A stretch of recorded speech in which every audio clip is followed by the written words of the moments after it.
बड़ी खबर झारखंड से आ रही है। बजट पर हम अपनी बातचीत जारी रखेंगे, लेकिन झारखंड में काफी हलचल बढ़ी हुई है। हेमंत सोरेन ने ईडी के एक्शन को लेकर चुनौती देने वाली अपनी याचिका हाई कोर्ट से वापस ले ली है।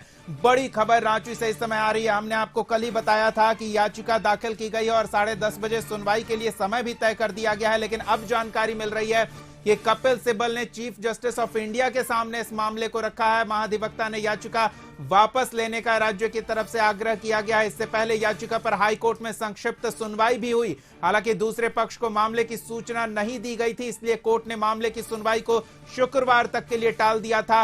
महाधिवक्ता की ओर से हाई कोर्ट को बताया गया है कि मामले को लेकर सुप्रीम कोर्ट में एसएलपी दाखिल हुई है। सुप्रीम कोर्ट ने इस मामले पर शुक्रवार को सुनवाई की तारीख दी है।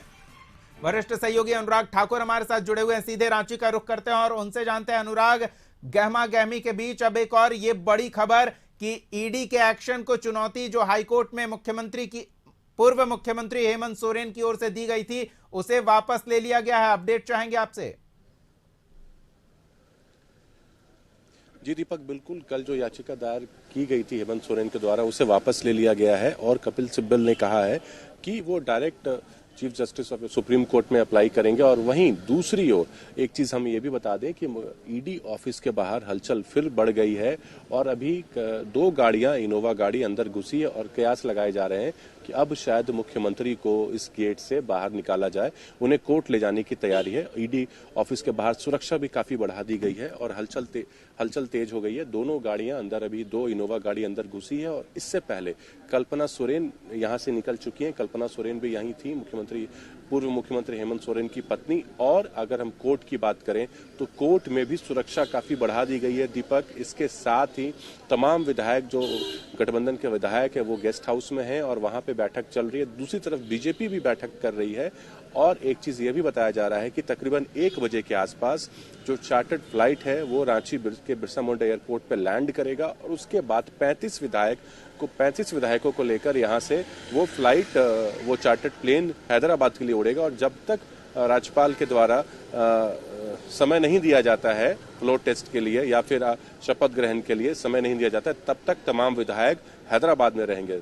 क्योंकि अभी तक विधायकों में काफी नाराजगी है कि जब हमारे पास पूर्ण समर्थन है, हम बहुमत का आंकड़ा पार कर चुके हैं और हम कल भी इसलिए गए थे, तमाम विधायक 3 गाड़ियों में बैठकर राजभवन की तरफ गए थे कि बिल्कुल अनुराग, आपने एक महत्वपूर्ण जानकारी दी है। एक बार दर्शकों को वो जानकारी फिर से दोहरा दें। बड़ी खबर आपको बता दें, ईडी ऑफिस से कल्पना सोरेन, जो कि हेमंत सोरेन की पत्नी है, उनके बाहर जाने की जानकारी सामने आई है। वीडियो कॉन्फ्रेंसिंग के जरिए हेमंत सोरेन की पेशी की संभावना जताई जा रही है। यानी कि हेमंत सोरेन ईडी दफ्तर में ही रहेंगे।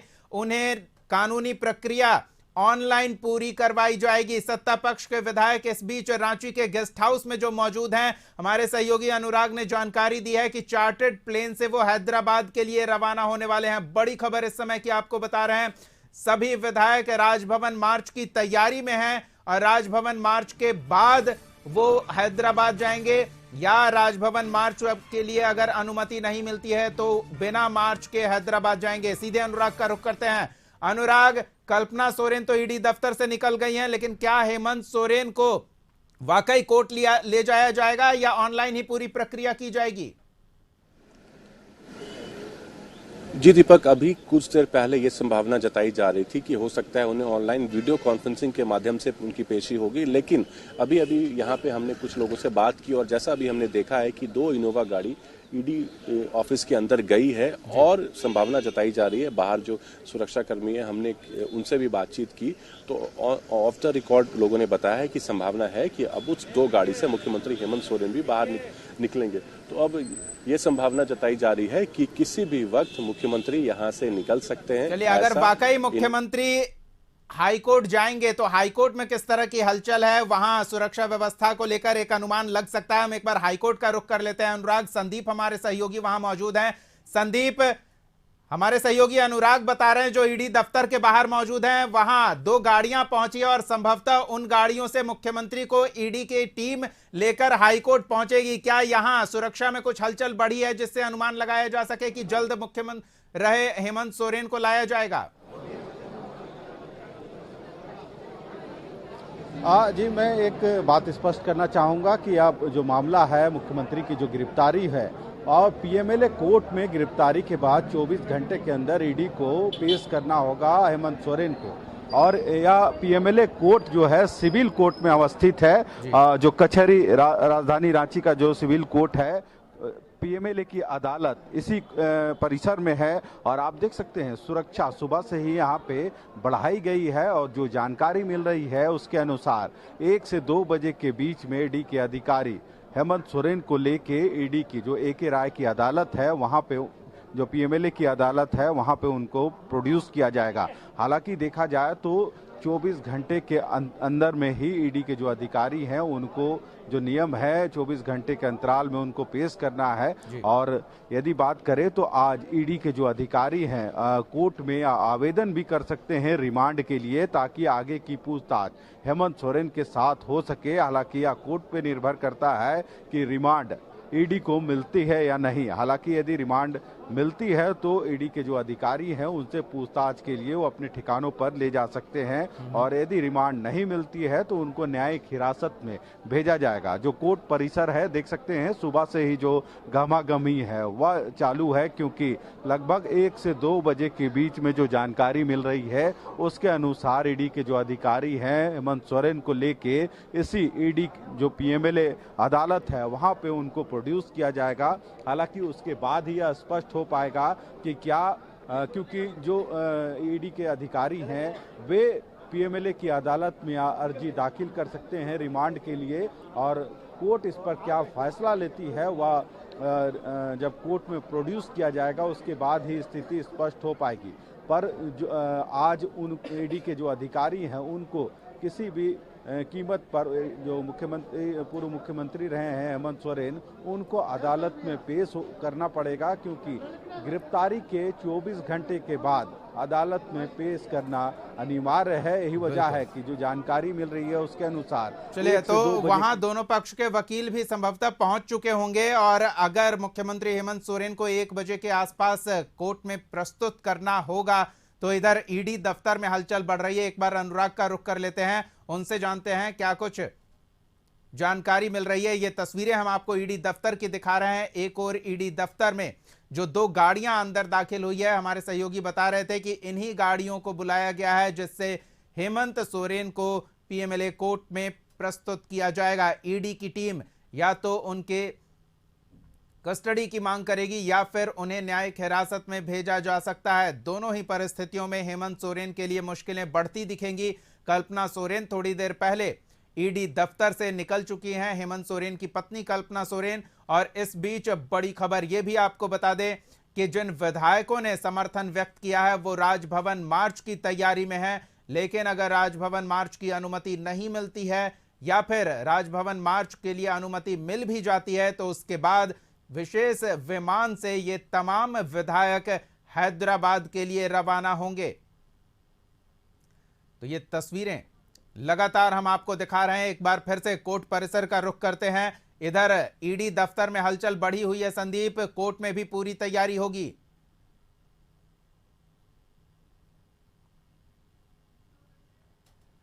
पूर्व जो मुख्यमंत्री हेमंत सोरेन है उनकी गिरफ्तारी हुई है और आज पीएमएलए कोर्ट में उनको प्रोड्यूस करना है, तो ईडी के जो अधिकारी हैं उनको लेके आज पीएमएलए की अदालत में पेश करेंगे। यही वजह है कि कोर्ट परिसर की जो सुरक्षा है सुबह से ही बढ़ाई गई है और जो पुलिस के जवान हैं उनकी तैनाती की गई है। इससे पहले यदि बात करें तो जो कोतवाली थाना के अंतर्गत या पूरा इलाका आता है, तो कोतवाली थाने के जो अधिकारी हैं वे भी यहाँ पे निरीक्षण करके गए हैं। हालांकि जो सूचना मिल रही है 1 से 2 बजे के बीच में पीएमएलए की अदालत में हेमंत सोरेन को प्रोड्यूस किया जाएगा और आगे की पूछताछ के लिए जो ईडी के अधिकारी हैं कोर्ट से प्रेयर कर सकते हैं रिमांड के लिए। हालांकि देखना होगा कि रिमांड मिलती है या नहीं, या फिर कितने दिनों की रिमांड मिलती है, क्योंकि अब पूरा मामला जमीन घोटाले से जुड़ा हुआ है जिसमें हेमंत सोरेन की गिरफ्तारी हुई है। और यदि जमीन घोटाले की बात करें तो इससे पहले भी ईडी ने बड़ी कार्रवाई करते हुए अब तक यदि बात करें तो लगभग 1 दर्जन से अधिक लोगों की गिरफ्तारी कर चुकी है, जिसमें एक आईएएस अधिकारी छवि रंजन भी शामिल है। उसके अलावे जो अंचल कर्मी हैं बड़गाई के भानु प्रताप, जिनके यहाँ से कई ऐसे दस्तावेज मिले थे और जिसके आधार पर ही कह सकते हैं ईडी की कार्रवाई मुख्यमंत्री तक पहुंची है और मुख्यमंत्री जो पूर्व मुख्यमंत्री हेमंत सोरेन है उनकी इस मामले में गिरफ्तारी हुई है। तो कहीं ना कहीं कई ऐसे कारोबारी भी इस जमीन घोटाले मामले में शामिल है और कई ऐसे जमीन माफिया जिनकी गिरफ्तारी ईडी पहले कर चुकी है। लगभग 1 दर्जन से अधिक लोग हैं, चाहे कारोबारी संदीप, करें। हम फिर लौटते हैं आपके पास। सहयोगी कुंदन के पास भी कुछ ताजा जानकारी है, एक बार उनका भी रुख कर लेते हैं और उनसे जानते हैं किस तरह की हलचल देखने को मिल रही है, क्या अपडेट है। जी कुंदन। जी हाँ दीपक, जिस तरीके से कल बीते दिन से जो झारखंड की सियासत है उसमें भारी उथल पुथल देखने को मिल रहा है। पूर्व मुख्यमंत्री हेमंत सोरेन के इस्तीफे के बाद जो है झारखंड की सियासत गर्म हो गई है और यह माना जा रहा है कि अब जो है यहाँ जो झारखंड के जो एनडीए माफ कीजिएगा यूपीए के जो विधायक हैं वो सभी जो है कहीं दूसरे जगह शिफ्ट किए जा सकते हैं। हैदराबाद जाने की बात सामने आ रही है। हालांकि जहां तक बात अगर हम करें तो राजभवन अब तक जो है किसी भी तरीके का कोई आदेश नहीं जारी किया है।